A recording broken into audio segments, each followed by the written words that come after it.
அஸ்ஸலாமு அலைக்கும் வரஹ்மத்துல்லாஹி வபரகாத்துஹு. ரசுல்லாவுடைய இறுதி பேருரையின் போது ரசுல்லா என்ன செய்கிறாங்க, சஹாபாக்களை பார்த்து கேட்குறாங்க, இது என்ன மாதம்னு உங்களுக்கு தெரியுமான்னு. ரசுல்லா ஏதோ சொல்ல வர்றாங்க அப்படின்றதுக்காக சஹாபாக்கள்லாம் அமைதியாகவே இருக்காங்க, எந்த பதிலும் சொல்லாமல். அப்போ ரசுல்லா சொல்கிறாங்க, இது புனிதமான மாதம் இல்லையா அப்படின்னு சொல்லிட்டு கேட்குறாங்க. ஆமாம் யா ரசுல்லா, இது புனிதமான மாதம். அடுத்த ஒரு கொஷின் கேட்குறாங்க, இது என்ன இடம்னு உங்களுக்கு தெரியுமா அப்படின்னு கேட்குறாங்க. அப்பயும் சஹாபாக்கள் ரசுல்லாவே பதிலளிக்கட்டும், ஏதோ சொல்ல வர்றாங்க ரசுல்லா அப்படின்றதுக்காக அமைதியாக இருக்காங்க. அப்போ ரசுல்லா சொல்கிறாங்க, இது புனிதமிக்க இடம் இல்லையா, இது மஸ்ஜிதுல் ஹராம் இல்லையா, இது புனிதமான இடம் இல்லையா அப்படின்னு கேட்கும்போது, ஆமாம் ரசுல்லா, இது புனிதமிக்க மாதம், இது புனிதமான இடம். அதே மாதிரி தான் இந்த மாதத்தில் இந்த இடத்துல எவ்வளவு புனிதம் பேணப்படுதோ அதுபோல தான் காலமெல்லாம் சில புனிதங்களை நீங்கள் பேணணும்னு ரசுல்லா சொல்கிறாங்க.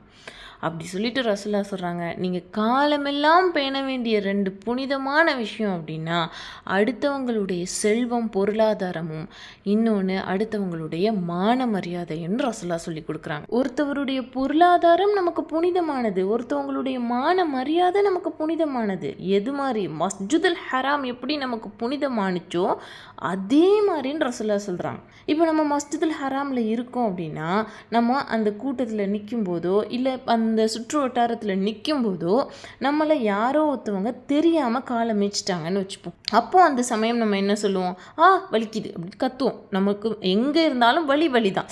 ஒரு கத்திட்டோன்னா அவங்க திரும்பி பார்த்து மிதிச்சிட்டோமோ அப்படின்னு சொல்லிட்டு கேட்கும்போது அவங்க சாரி கேட்குறதுக்கு முன்னே நம்ம இட்ஸ் ஓகே நோ ப்ராப்ளம்னு சிரிச்சிட்டே சொல்லுவோம். அந்த வலி கூட அந்த இடத்துல நமக்கு புன்னகையாக வெளிப்படும். ஏன்? அது மஸ்ஜிதுல் ஹராம். அந்த இடத்துல கோபத்துக்கான வேலை இல்லை, சண்டை போடுறதுக்கான வழி இல்லை. அந்த இடம் மஸ்ஜிதுல் ஹராம், புனிதமானது, அல்லாஹ்வை நெருங்கி வந்திருக்கோம். அதனால தானே. அதுவே இப்போ நாம் ஒரு இடத்துல நிற்கும்போது யாரோ ஒருத்தவங்க தெரியாமல் தட்டிட்டாங்க இல்லை மிச்சிட்டாங்கன்னா கோபம் வருதோ இல்லையோ, கோபம் வரலன்னே வச்சுப்போமே, கோபம் வரலன்னா கூட அந்த இடத்துல பார்த்து போங்க அப்படின்னாவது ஒரு வார்த்தை சொல்லுவோம். ஏன் எப்படி வருது? ஏன்னா மஸ்ஜிதுல் ஹராமுடைய புனிதம் நமக்கு நல்லாவே தெரியுது. நம்முடைய இரத்த நாளங்களில் ஷைத்தான் எப்படி ஓடுவானோ அதே மாதிரி அதே அளவுக்கு இரத்த நாளங்களில் மஸ்ஜிதுல் ஹராமுடைய புனிதம் நமக்கு நல்லா தெரியுது.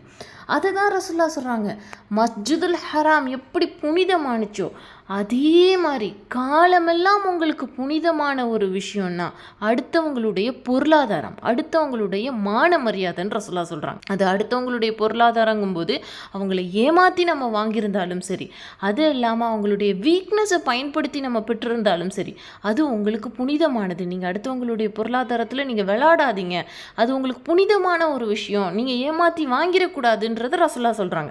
அதே மாதிரி மான மரியாதை, அவங்களுடைய ஈஸியான மான மரியாதையை தான் நம்ம ரொம்ப ஈஸியாக பேசிட்டு போயிடுறோம். இந்த பிள்ளை அப்படியாமல, அந்த பிள்ளை இப்படியாமல, அவங்க அப்படி செஞ்சுட்டாங்களாம்லன்ற மாதிரி. அவங்களுக்கு மானம் மரியாதைன்னு எல்லாமே ஒன்று இருக்குது. மனுஷன் தப்பு செய்யக்கூடியவன் தான். அந்த தப்பை நாம் பேசி பேசி அவங்களுடைய மான மரியாதையை ஈஸியாக நம்ம போட்டுட்டு போயிடுறோம். தெருவில் போடுற மாதிரி அவங்க மான மரியாதையை ரொம்ப ஈஸியாக விளாண்டுட்டு போயிடுறோம். அப்படி தானே இந்த மஸ்ஜிதுல் ஹராம் எப்படி நமக்கு புனிதமானுச்சோ அதே மாதிரி மானமும் மரியாதையும் அவங்களுடைய பொருளாதாரமும் நமக்கு புனிதமானதுன்ற ஒரு விஷயத்தை நினைவு வச்சுட்டே இருப்போம். அதன் அடிப்படையிலையும் நம்முடைய வாழ்க்கையிலிருந்து சில தவறுகளையும் நம்ம சரி செய்வோம். அல்லாஹ்விடத்தில் நெருங்கிக்கிட்டே இருப்போம், வெற்றி அடைவோம். அஸ்ஸலாமு அலைக்கும் வரஹ்மத்துல்லாஹி வபரகாத்துஹு.